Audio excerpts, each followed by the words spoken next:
Baik, perkenalkan nama saya Bayu Kirisyanto yang kemarin sempat tanya-tanya lewat video call itu, Pak. Nah, ini Iya. video call kemarin itu ternyata suaranya tidak ada, maka ini saya tanya ulang lagi ya, Pak. Nggak apa-apa ya, Pak ya? Silakan. Oke. Ya, sebelumnya kan Bapak kemarin kan udah menceritakan bisnis Bapak nih. Nah, Iya. untuk mengawali strategi dalam memulai bisnis Bapak itu seperti gimana sih, Pak? Itu. Aduh, kalau strategi gimana ya? Itu jalan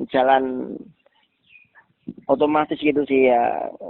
Gimana lihat situasi, ada keinginan ingin maju, ingin berwirausaha, akhirnya itu terjadilah usaha seperti usaha peralatan kapal itu. Nah, kalau boleh tahu tuh peralatan kapalnya itu contohnya apa aja ya, Pak? Kenapa? Contoh peralatan kapalnya itu maksudnya yang Bapak Oh, bisniskan itu itu apa aja? alat-alat tangkap, misalnya itu jaring kapal, itu timah bandul jaring itu ya, peralatan alat tangkap kapal itu. Gitu. Semuanya berarti lengkap lah, Pak ya, intinya untuk Ya, kapal ya. lengkap. Lengkap, Pak. Ada timahnya, kalau timahnya masak sendiri gitu. Iya. Nah, terus dalam bekerja nih, Bapak ini seorang yang multitasking atau sistematis? Saya kalau bekerja sistematis.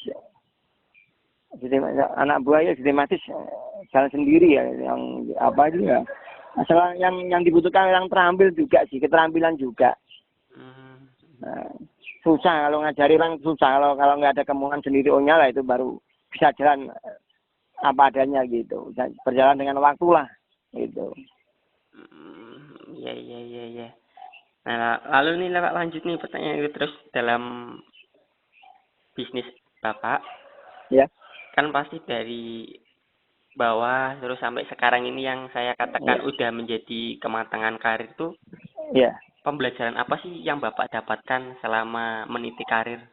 Wah, pembelajaran sangat banyak sekali bagi saya. Cuma kan setiap kejadian-kejadian itu sebagai pembelajaran. Misalkan nanti pemasaran, anak buah kalau terlalu pinter ya bikin masalah, kalau enggak kurang paham juga bikin masalah, itu pasti menemui lah. Cuma kita seringnya dengan waktu, alhamdulillah bisa jalan-jalan perbaiki. Nanti kekurangan apa kan orang lain yang tanya, butuh ini, akhirnya kan yang ngasih tahu malah orang lain, saya nggak tahu gitu.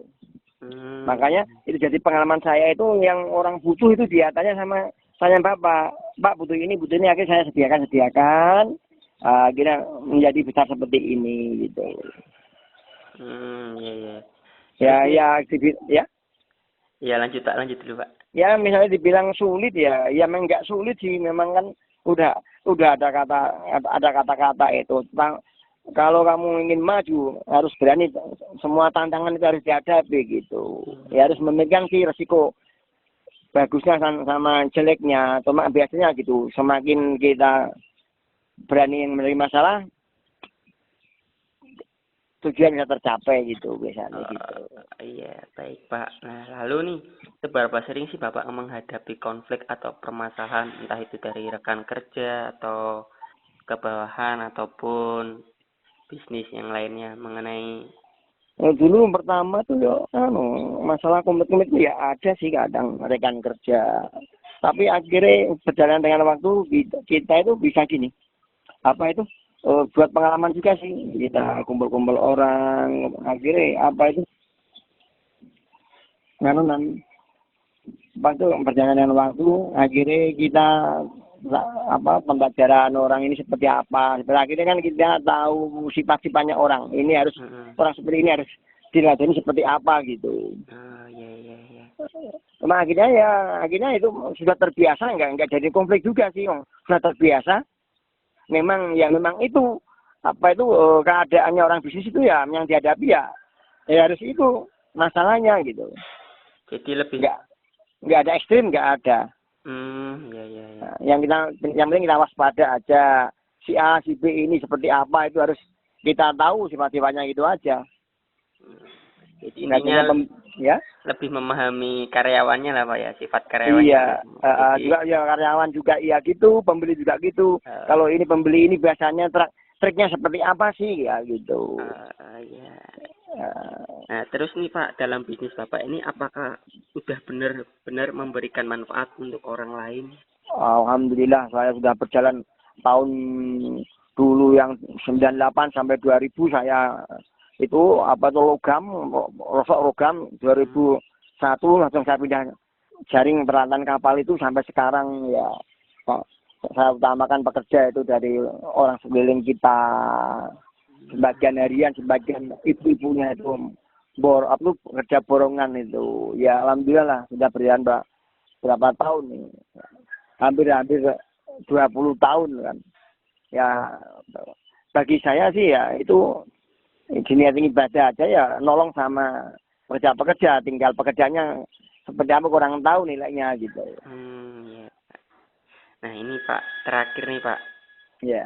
Nah, ada nggak sih tips atau trik untuk mahasiswa untuk mengembangkan karir atau mungkin untuk wirausaha gitu?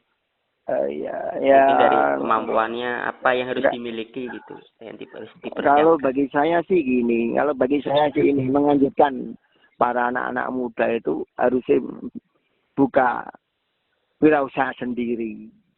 Memang perlu sih birokrasi negara, tapi yang memajukan negara itu ya wirausaha itu. Seharusnya adik-adik mahasiswa itu berusahalah jadi wirausaha. Yang penting punya prinsip gini, disiplin, tanggung jawab itu. Lemah itulah masalah keuntungan, pikir nanti nomor 2 aja. Yang penting kualitas barang dan kerjanya dulu diutamakan. Itu top saya segitu toh. Ya udah Pak, gitu. Terima kasih Pak udah mau meluangkan waktunya sebelumnya, dan mohon maaf jika ada salah-salah kata. Sekian dari saya, Bayu. Dan iya, saya juga terima kasih. Semoga manfaat bagi adik-adik yang masih mengejar masa depan. Baik Pak, terima kasih Pak. Assalamualaikum warahmatullahi wabarakatuh. Assalamualaikum warahmatullahi wabarakatuh.